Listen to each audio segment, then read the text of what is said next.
Assalamualaikum warahmatullahi wabarakatuh. Perkenalkan, kami dari kelompok 3 ingin mempresentasikan tentang Project Management Plan dari tugas proyek kami.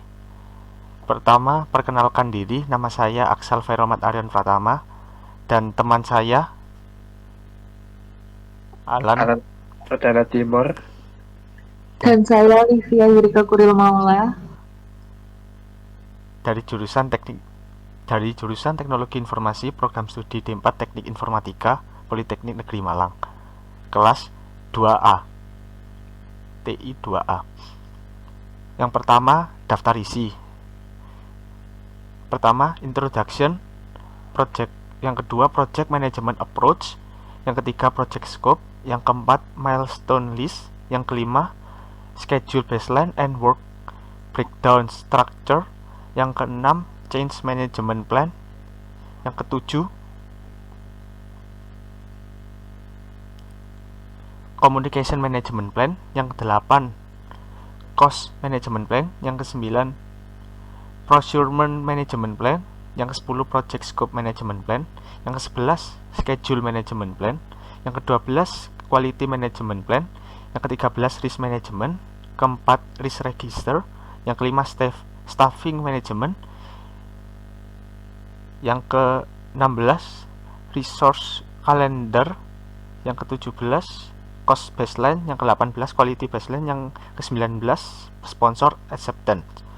Yang pertama, saya akan menjelaskan tentang introduction. Usaha pemesanan jaket merupakan badan usaha sederhana yang memiliki beberapa proses yang harus dikelola dengan baik agar tujuan dibentuk usahanya dapat tercapai. Namun, bagi sebagian besar usaha, mengelola jaket bukanlah hal yang mudah, karena tidak semua pemesanan jaket memiliki manajemen yang baik.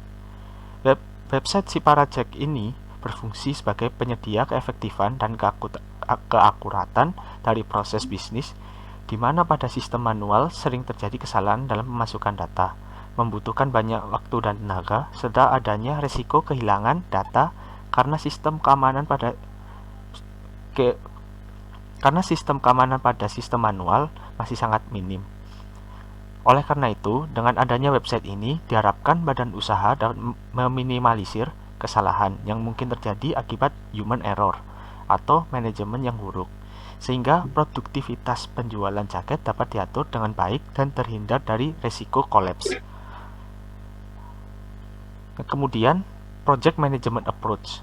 Proyek Siparajek ini memiliki project manager yang bertugas untuk mengatur dan mengawasi kegiatan. Project manager bertanggung jawab untuk keseluruhan arah memimpin dan perencanaan dan pelaksanakan proyek, mendefinisikan ruang lingkup proyek, tujuan dan penyampaiannya, menyusun dan mengordinasi staf proyek, mengelola anggaran dan alokasi sumber daya proyek, perencanaan penjadwalan proyek, memberi arahan dan dukungan untuk tim proyek, terus-menerus memantau dan melaporkan kemajuan proyek kepada seluruh stakeholder, membuat laporan yang memuat kemajuan proyek, masalah dan solusinya, melaksanakan dan mengelola perubahan proyek dan melakukan intervensi untuk mencapai hasil proyek, melakukan evaluasi dan penilaian hasil.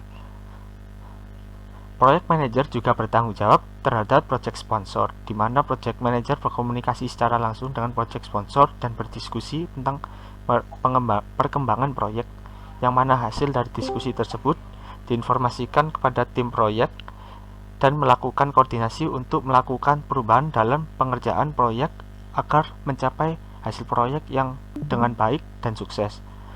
Project sponsor berhak untuk memberikan permintaan dan masukan kepada tim dan bertanggung jawab untuk mendanai jalannya proyek, sedangkan tim harus memenuhi persyaratan project sponsor dalam menjalankan proyek. Yang ketiga, project scope. 1. Project scope description. Project ini adalah sebuah proyek pembuatan web Siparajek yang mempunyai fungsi sebagai manajemen data, pembelian, pemesanan, profil, dan penjadwalan. Yang kedua, project constraint. Waktu pengerjaan proyek ini adalah bulan Februari sampai Juni, dengan anggaran dana mencapai 20 memaksimalkan resource sumber daya tim proyek yang ada sehingga tidak terjadi outsource. Yang ketiga, product acceptance criteria. Untuk kriteria dalam penerimaan proyek Siparajek ini adalah website yang dapat melakukan upload, edit data, dan hapus data sehingga data dapat tersimpan pada website dan dapat download kembali. Keempat, product requirement dan karakteristik. Website Siparajek harus memenuhi semua requirement yang telah dibuat dan juga ada beberapa hal yang harus diperhatikan. Pertama, membangun website berbasis CI atau kode igniter. Yang kedua, data yang dapat diupload pada website Siparajek adalah PDF, JPG, PNG. Yang ketiga, website ini mampu dijalankan pada server. Yang kelima, deliverables yang akan diserahkan oleh tim kepada pihak stakeholder adalah dokumen project charter sebagai kesepakatan formal pada awal proyek antar developer proyek dan stakeholder, dokumen analisis kebutuhan fungsional dan non-fungsional proyek website pembelajaran Siparajek, dokumen manajemen plan, laporan statistik pengunjung website, laporan final dan produk akhir proyek berupa website Siparajek. Milestone list. Pada bagian ini akan dijelaskan mengenai jadwal pengerjaan proyek secara umum. Jadwal tersebut meliputi analisis, desain, development, testing, deployment, dan maintenance. Jadwal tersebut dapat dilihat pada tabel berikut. Yang pertama, analisis. Keterangannya adalah observasi interview klien, analisa kebutuhan, mengumpulkan informasi. Dan batas waktunya adalah 2 Maret 2020. Yang kedua adalah desain, yang meliputi keterangan membangun prototipe, mendesain rancangan web, mendesain UI, mendesain sistem interface, mendesain dan merancang basis data dengan batasan waktu 23 Maret 2020. Yang ketiga, development, yang meliputi coding database, coding interface, coding backend dengan batasan waktu 23 Mei 2020. Yang keempat adalah testing, yang meliputi black box testing, white box testing, functional testing dengan batasan waktu 27 Mei 2020. Yang kelima adalah deployment, yang meliputi peluncuran website dan maintenance dengan batasan waktu 3 Juni 2020. Yang keenam adalah maintenance, yang meliputi pengecekan fungsi berkala, pengecekan data berkala, dan customer service yang tidak ada batasan waktunya. Kemudian, schedule, baseline, and work breakdown structure. Project sistem pendataan website Siparajek menggunakan model waterfall ini diprediksi akan berlangsung selama 4 bulan, yang dimulai dari bulan Februari 2020 sampai dengan April 2020. Dengan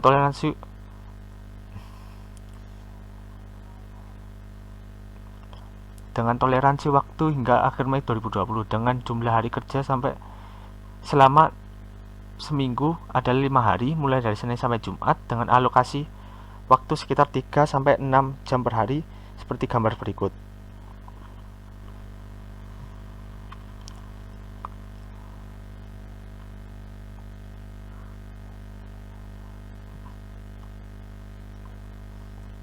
Dan ini adalah work breakdown structure-nya.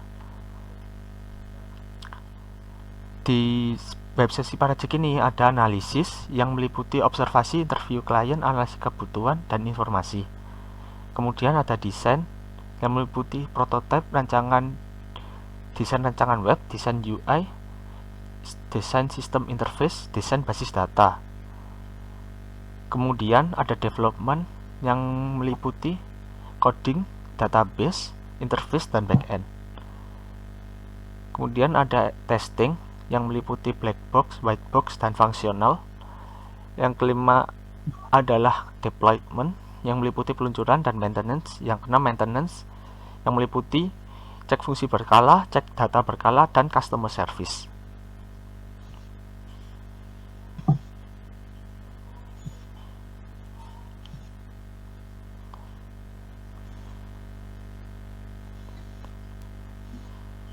Kemudian change management plan.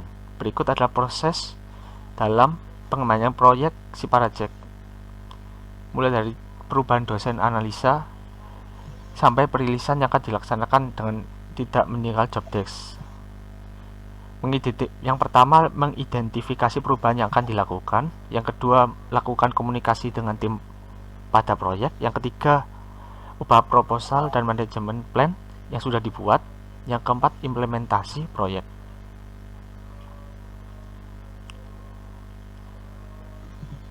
Yang kelima adalah yang selanjutnya adalah communication management plan. Ini adalah tabel dari communication management plan. Yang pertama adalah laporan mingguan dengan deskripsi ringkasan tentang status proyek yang sedang dikerjakan, yang berfrekuensi mingguan dengan format GitHub dan chatroom. Partisipannya adalah anggota tim dengan data laporan status. Yang kedua adalah diskusi mingguan dengan deskripsi diskusi tentang problem saat mengerjakan dengan frekuensi mingguan dengan dalam format chatroom. Partisipan anggota tim laporan problemnya.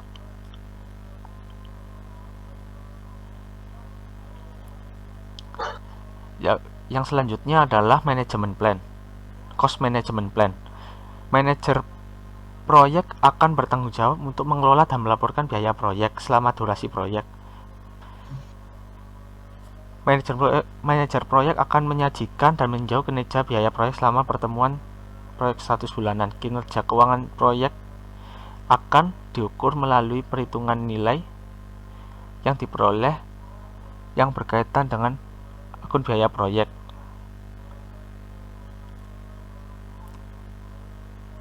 Perhitungan nilai yang diperoleh akan dikompilasi oleh manajer proyek dan dilaporkan pada pertemuan status proyek bulanan.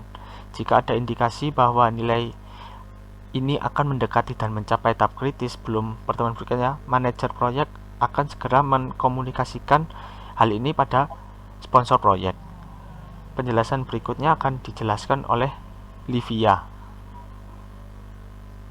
Oke, untuk selanjutnya yaitu procurement management plan.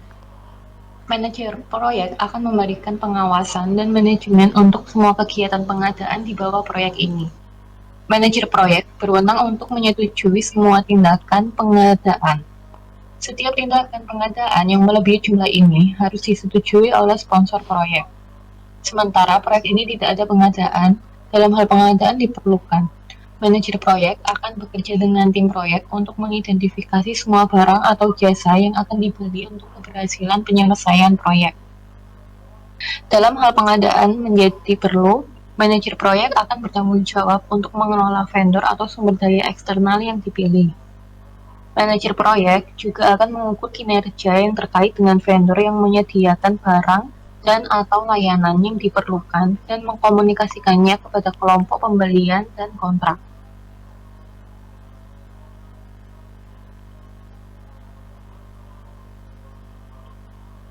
Lalu yang selanjutnya, Project Scope Management Plan. Batasan skop project menjadi tanggung jawab project manager.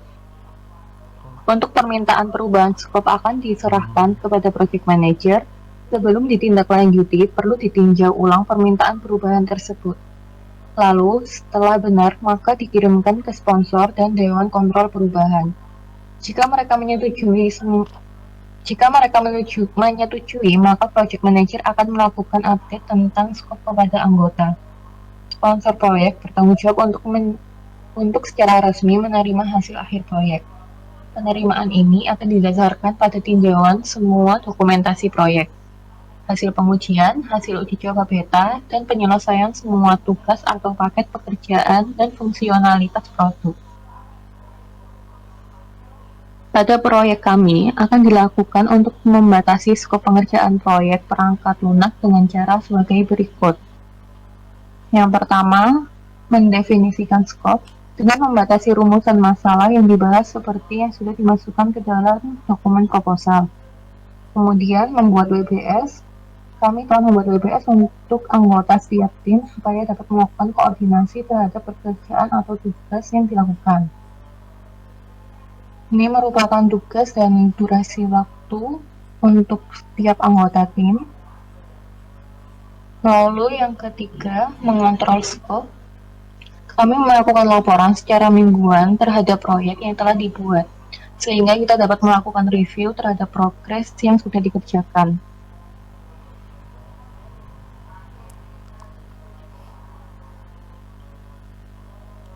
Lalu yang selanjutnya, schedule management plan.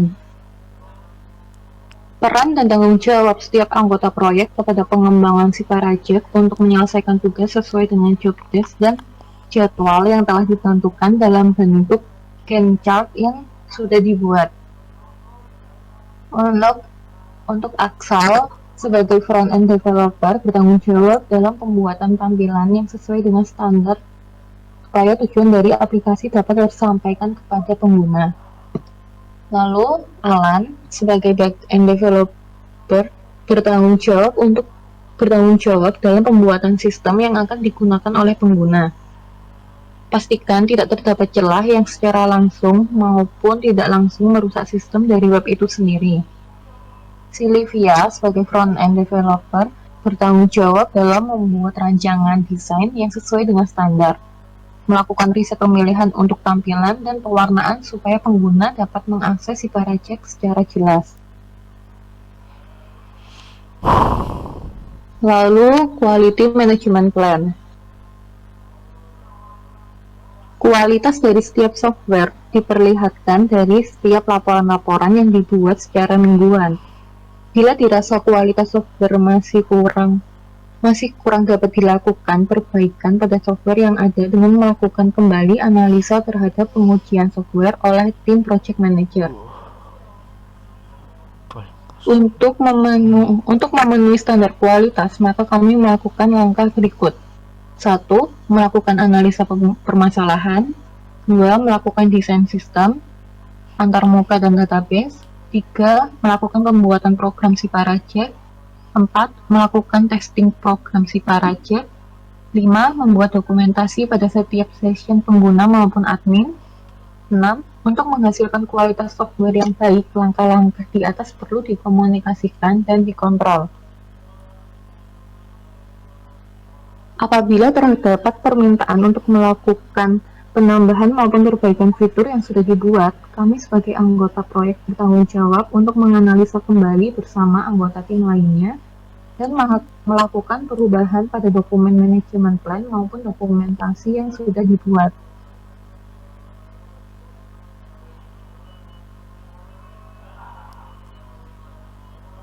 Yang selanjutnya, risk management.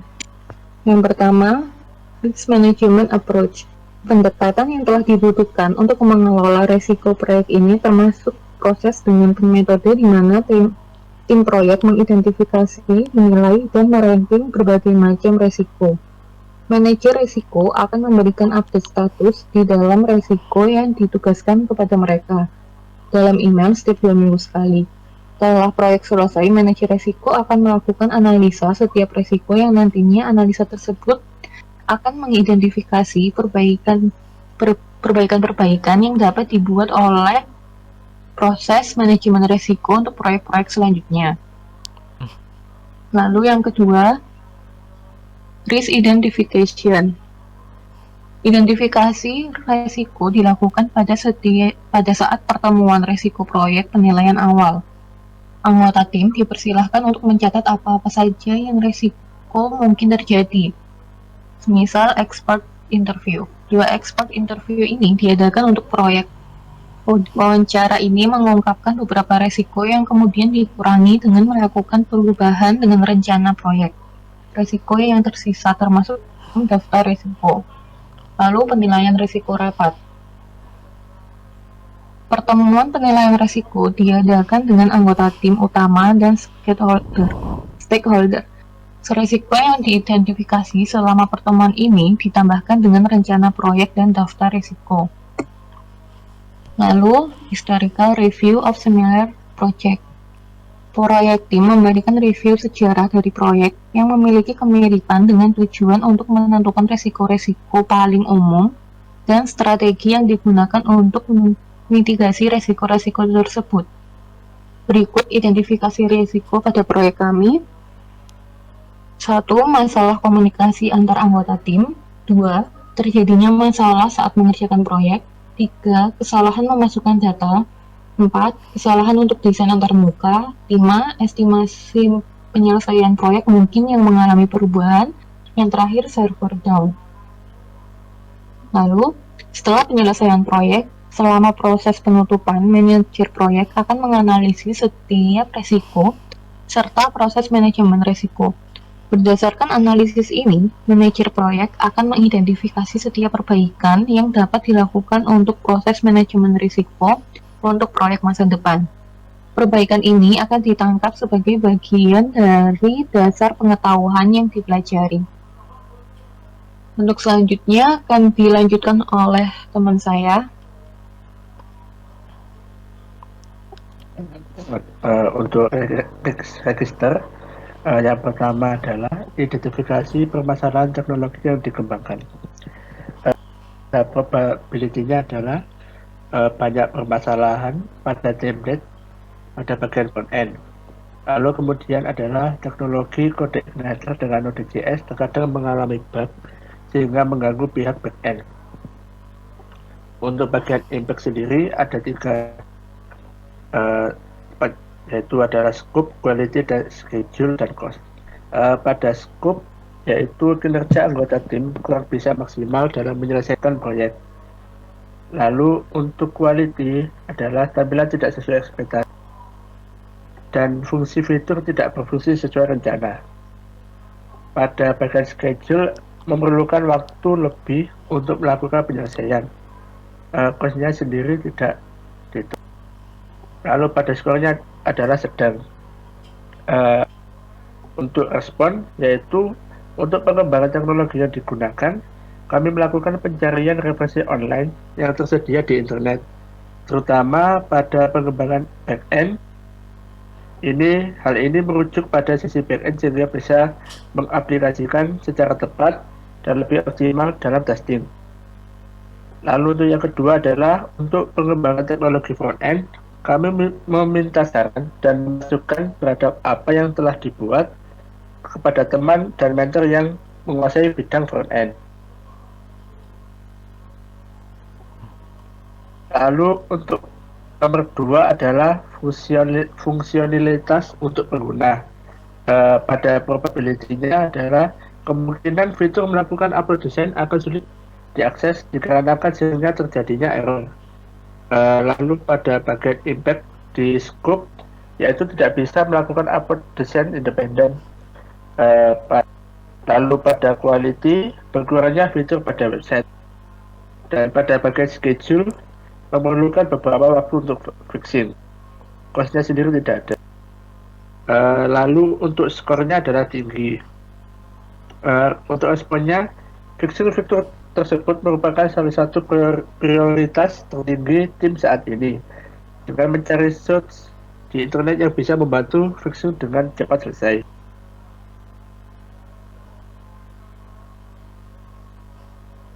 Lalu nomor 3 adalah arsitektur sistem. Probability-nya adalah karena autentikasi yang menggunakan login username, kemungkinan terjadinya kebocoran data sangat besar. Dan ditakutkan data user login yang bersifat rahasia pada organisasi akan tersebar secara umum. Untuk impact pada bagian scope, bocornya data atau informasi penting organisasi. Lalu untuk quality, website menjadi tidak aman untuk digunakan karena adanya kebocoran data. Untuk schedule-nya sendiri tidak ada. Lalu skornya adalah tinggi, dan untuk responnya arsitektur sistem yang dibuat secara logik sudah benar, namun perlu adanya perbaikan dalam sektor autentikasi sehingga lebih aman dari terjadinya kebocoran data karena unauthorized access. Lalu yang nomor 4 adalah performance. Pada probability, kami memungkinkan menyediakan layanan secara online, namun secara performa tidak bisa seoptimal seperti web sejenis. Dan pula web kami bisa melakukan pemesanan langsung dalam sistem, sehingga memungkinkan terjadinya server down sangat tinggi. Lalu pada impact di bagian scope, yaitu terjadinya server down saat mengakses. Pada quality, server web sering down. Untuk schedule dan cost sendiri tidak ada. Pada score-nya sendiri itu sedang, dan responnya adalah untuk performance kami mengusahakan untuk membuat sistem yang ringan pada kedua sisi, baik klien maupun server itu sendiri, untuk mengurangi beban pada server yang berjalan.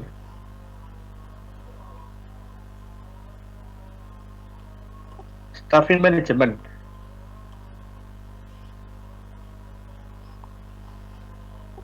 Dalam proyek ini akan dijelaskan bagaimana pembagian tugas untuk setiap orangnya, dan berikut adalah pembagiannya. Nomor 1, project manager, 1 orang. Project manager bertugas untuk mengatur dan mengawasi kegiatan. Project manager juga bertanggung jawab terhadap setiap bagian tugas yang telah dibagikan kepada anggota yang bersangkutan. Project manager juga turut membantu pekerjaan sistem, baik itu pun back-end maupun front-end. Yang kedua adalah back-end programmer, 2 orang. Seorang back-end programmer bertugas untuk menangani semua back-end sistem, seperti mengintegrasikan database, hosting, dan lain-lain. Back-end programmer juga bertanggung jawab pada jalannya sistem. Apabila terjadi error dikarenakan back-end, maka programmer harus siap membenahi error tersebut. Lalu yang terakhir adalah front-end programmer, 2 orang. Front-end programmer bertugas untuk membuat tampilan sistem seefektif mungkin, sehingga pengguna merasa nyaman saat menggunakannya. Programmer harus menjamin semua UI atau UX, sehingga meminimalisir error yang terjadi pada tahap pengkodean backend. Semua programmer pada proyek ini berkontribusi dalam tahap testing untuk mengetahui apa saja kekurangan di dalam sistem. Resource calendar. Pada tabel berikut adalah pekerjaan yang dilakukan berdasarkan hari proyek sistem dengan peran dan tanggung jawab yang telah disepakati. Yang pertama adalah analisis yang melibatkan 3 orang langsung, yaitu Alan, Axel, dan Livia. Begitu pula pada tahap desain melibatkan 3 orang. Lalu pada tahap development, Alan sendiri mengerjakannya butuh waktu 10 hari. Sementara Axel dan Livia membutuhkan waktu sekitar 15 hari. Untuk testing, semua peran melakukan pekerjaan yang sama, membutuhkan sekitar waktu 8 hari. Untuk developmentnya sendiri sekitar 5 hari, dan maintenance-nya sendiri terbagi-bagi, yaitu Alan sekitar 7 hari, lalu Axelnya sekitar 12 hari, dan Livia sekitar 20 hari.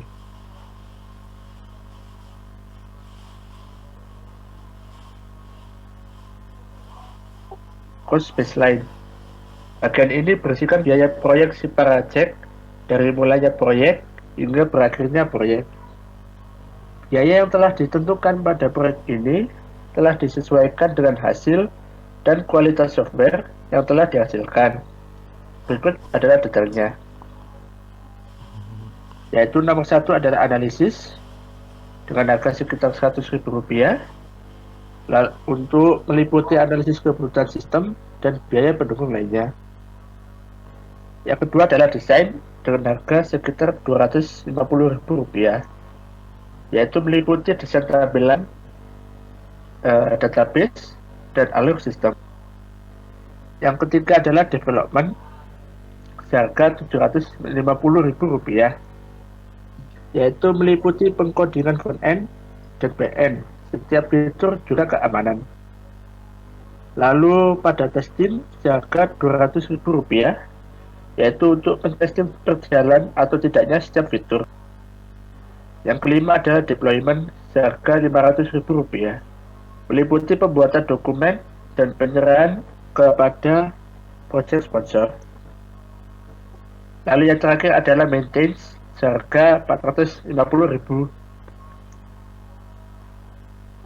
yaitu mengawasi software dalam 1 pekan. Lalu pada quality baseline, proyek Sperajet memiliki standar kualitas yang diperlukan oleh pengguna supaya maksud dan tujuannya aplikasi tersebut tersampaikan. Berikut adalah fitur dan sustainable quality yang tersedia pada aplikasi Sperajet. Yang pertama adalah manajemen berkas. Digunakan untuk menyimpan data berkas dalam bentuk dokumen PDF, Doc, Excel, maupun PowerPoint. Untuk keterangannya harus terautorisasi sebelum mengatur berkas. Lalu yang kedua adalah manajemen jadwal. Digunakan untuk memantau kegiatan yang telah dilakukan oleh para anggota dan menambahkan informasi kegiatan yang telah dilakukan. Untuk keterangannya harus terautorisasi sebelum mengatur jadwal. Lalu yang ketiga adalah kompatibilitas. Telah dites pada browser Chrome, Firefox, Microsoft Edge, mobile, dan mobile. Ini tidak memiliki masalah diakses dari platform yang berbeda. Lalu dokumentasi pengguna. Telah tertulis dalam tanggungan penggunaan untuk user dan admin untuk menghindari segala kesalahan penggunaan dalam menggunakan aplikasi Sperajet. Sekian dari kelompok 3. Saya Aksal Fairomat Aryan Pratama dan teman saya Alan Perdana Timur. Saya Livia Yurika. Mohon maaf jika ada salah kata. Terima kasih. Wassalamualaikum warahmatullahi wabarakatuh.